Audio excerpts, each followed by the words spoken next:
Hey, all you true believers and newcomers alike. Welcome. I hope you had a good weekend, and if you're in Canada, a good long weekend. I'm Superfly Comics Guy, and I just got done reading Nightwing, the Prince of Gotham Omnibus, so you know what that means. It's time for a review where we take a look at the cover, the spine, the contents collected, the build quality, and as always, a flip through where I discuss some of my thoughts, opinions, and recommendations. If you like this video, you know how to show it, and if you're a nerd like me, leave a comment for me down below and I'll be happy to have a discussion with you. But otherwise, go grab your Escrima-Sticks, practice your flips and ready your quips because we are taking a look at New 52 Nightwing. Let's do this. Alright, here we go. You are looking at the dust jacket to the Nightwing Prince of Gotham Omnibus.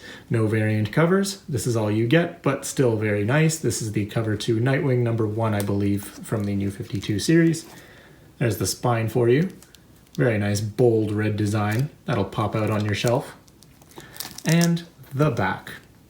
Contents of this book are Nightwing 0 through 30, Nightwing Annual number 1, Batman 17, and the Grayson stories from Secret Origins number 1 and Young Romance, a New 52 Valentine's Day special. The cover price of this book is $100 US, $131 in Canada. I believe I picked mine up back in January of this year. I was able to find it on Amazon for like 90 Canadian, so that was awesome. But let's take a look under this dust jacket. And bam, we got a nice image here of Nightwing up against a Talon. I think this image is done by Eddie Barrows, who does most of the art in the first half of this book. There's the spine, a little bit different from the dust jacket. And the back for you, you got an image by Russell Dauterman. But it's time for the meat and potatoes, the contents of this book. Alright guys, time for a flip through, but you know me. I'm not going to be discussing spoilers. At most what I'll talk about is the premise of like the beginning of an arc, but I won't spoil any stuff for you. I wouldn't do that to you, but keep in mind I will be flipping through the art of this book, so I might accidentally flip to something and inadvertently spoil something in the artwork, so I don't know, keep that in mind. Fair warning. Starting off with Nightwing number 1, and we do have a table of contents. That is nice to see. And you get occasional page numbers. They're not on every page, but every now and then they'll drop in a page number for you, so should be pretty easy to navigate. But real quick, if you're not familiar with Nightwing, no problem. All you really need to know is that Nightwing, or Dick Grayson, is a former acrobat of Haly's Circus. He was Batman's very first Robin, but eventually he grew out of that role and quit to become his own hero, Nightwing. I did mention this is the New 52 series.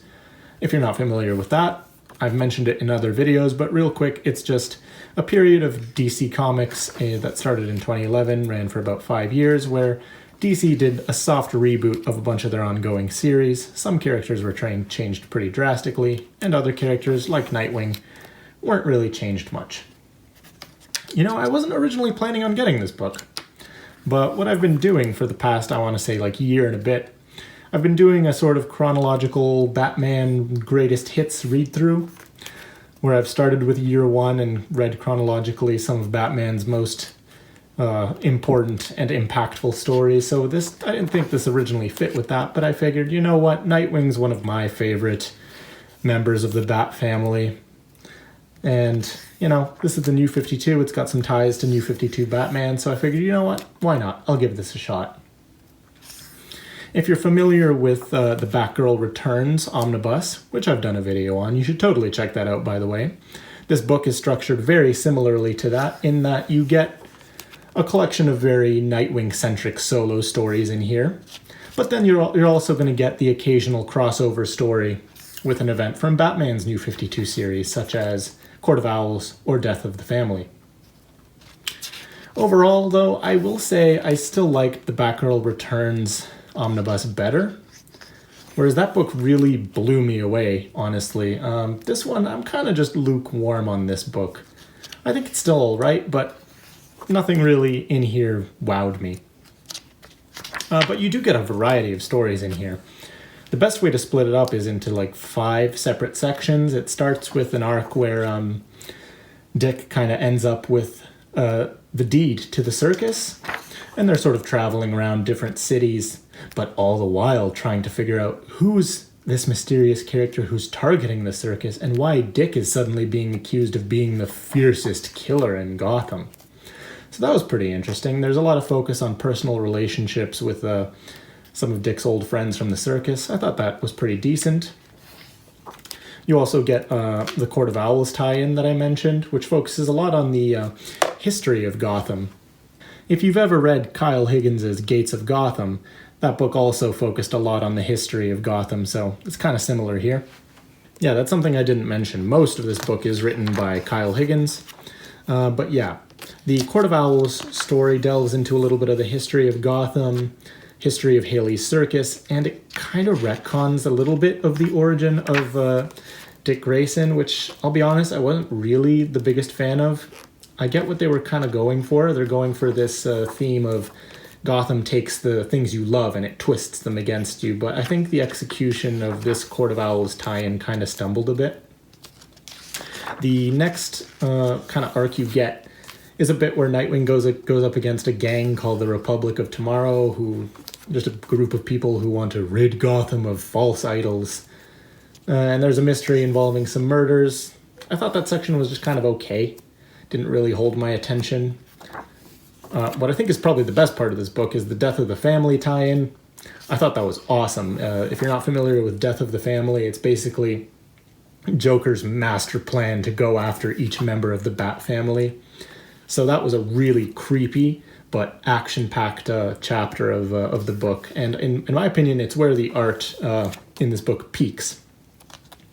And then you also get an interesting section in Chicago, actually. Dick uncovers some new information pertaining to the murder of his parents, so that takes him to Chicago, and it's really interesting. Chicago's a city that's very much against heroes, so it's interesting to watch Nightwing try to thrive in this city. It's got a very, very different feel from Gotham, but I found that section to be pretty fun. You know, the running theme that connects all of these stories that I'm talking about is that Nightwing is a very forward-looking guy. He doesn't really like to dwell on the past. He just, moves on as quickly as he can. But a lot of these stories involve elements from Nightwing's past catching up to him, and he's just forced to deal with it. You can't just keep running. You gotta plant your toes and deal with it in your own way. I mean, I guess that's an okay idea for an arc, but it wasn't anything super special. I think what kind of held it back a bit for me is that I never really got the sense that Dick changed much over the course of the book. Honestly, maybe that's why I preferred the Batgirl book, is because you can tell that in the Batgirl Returns book, Barbara's a very different character at the beginning of the book than she is at the end of that book, whereas, I don't know, I didn't really feel like Nightwing changed much over the course of this book, so it was just kind of a series of adventures, really. As for the art in this book, the first sort of half contains art by Eddie Barrows, who I think does a really, really good job. He has very, very strong art. I will say, if I'm nitpicking, I think sometimes the panel layout can be a little bit messy and awkward to follow on rare occasions. Here's an example of that, what I'm talking about. You see how you have these sort of three characters talking here, but then the camera kind of rotates and suddenly this guy's talking, but now he's on the left, and then the next panel, this guy's talking, but he's on the left. I don't know, it kind of messes with the layout a little bit. But yeah, that's just a nitpick. Eddie Barrows does some really, really cool stuff in this book. In the second half, you're getting kind of a mixture of artists. You're going to get artists such as Will Conrad, Brett Booth, and even Russell Dodderman for a bit. And all of these guys do quite a great job, even though it means the art style is switching. It didn't really bother me. What did really bother me for a little bit was there is one artist in here whose style I didn't really like, but it only lasted for like a couple issues or a few issues or something like that, so it wasn't that bad. It was over pretty quickly and we were back to the good stuff. So overall, I'd say the art is pretty strong with this book. As for the extras, we can take a quick flip through. There's not that many of them, but you're getting some variant covers. There's a cute little Scribblenauts variant cover, a Mad variant cover, a Robot Chicken variant cover. There's some creative ones in here. But yeah, not that many extras. You got some pencils, some black and whites, some character designs. I thought that was actually a really cool design for Lady Shiva. Dick Grayson's original Robin costume. And some more sketches and layouts. Quick flip through here.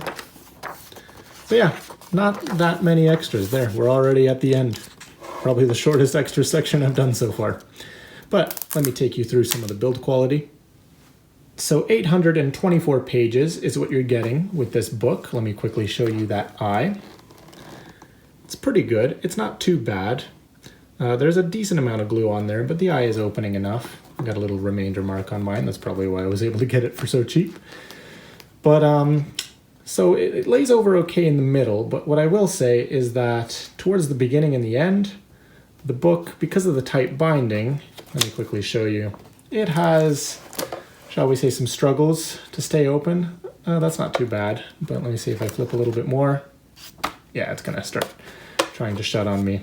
So that's even after a couple stretches and a read through. So it's a little bit tight towards the beginning, but the page quality is really good. And let me see if I can find a quick spread page for you. So there's an example of a spread page. You can see it's not the best. This is a little bit closer to the beginning, but it's not bad. Because of that eye, you're not losing too much. But if I go too much closer to the beginning or too much closer to the end and there's a spread page, then you're gonna start getting a little bit more gutter loss. But if you're closer to the middle, then you're not really gonna get as much. So something to keep in mind. But all right, guys, just to quickly wrap up my thoughts here. I don't know if I can give the same glowing recommendation for this book the way I did for the Batgirl Returns book. Like, this book isn't bad, but it's just kind of all right. It didn't really impress me, as I said before. But I think if you're a fan of Nightwing, if he's one of your favorite characters, this may be still worth checking out. It was overall worth it to me, but I don't know if I'm going to reread it anytime soon. Another thing is that Nightwing's writing actually bears a lot of similarities to Spider-Man. He's very quippy, he's very lighthearted, so that may be another reason for you to check this out if you like that. Whereas Batman is a lot more dark and brooding, you know, maybe this gives you kind of a different mood. As for starting points, it's an okay starting point, but I will say you should keep in mind that it bears heavy ties to Batman's New 52 events that were going on at the time. So it may be a good idea to read that first, at least the first part of that, such as Court of Owls and Death of the Family. Otherwise, you might get a little bit confused when those events start popping up in this book. But I mean, for the average reader, if you're curious about this book, then yeah, check it out, but I wouldn't call this a must-read. But anyways, guys, that's been my review of the Nightwing Prince of Gotham Omnibus. I hope you enjoyed it. If you like this, leave a like. Let me know what you thought about the review, if you've read this book, or let me know who's your favorite member of the Bat family. Otherwise, if you have any questions, leave them below, and I'll be happy to help you out. Thank you so much for joining me today. I hope to catch you in another video real soon. You have yourself a great day. I've been Superfly Comics Guy, and until next time, keep reading. Bye, guys.